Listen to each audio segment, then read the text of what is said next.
You can update the firmware of your V5 brain right inside of VEX Code V5 blocks. First, make sure that your V5 robot brain is turned on and connected to your computer. Once the V5 robot brain is connected to your computer, the brain icon will either turn green or orange. Green means that the V5 brain is connected and the firmware is up to date.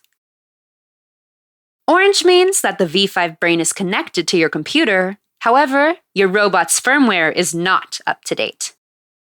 To update your robot's firmware, open the Brain menu.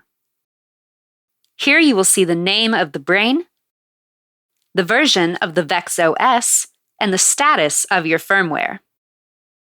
Select Out of Date.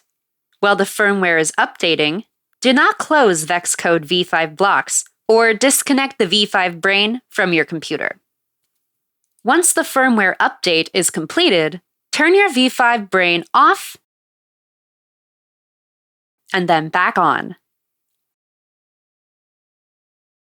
When the V5 brain's firmware is updated, it will also update any other V5 component, such as a smart motor or the battery, once they are connected to the V5 brain.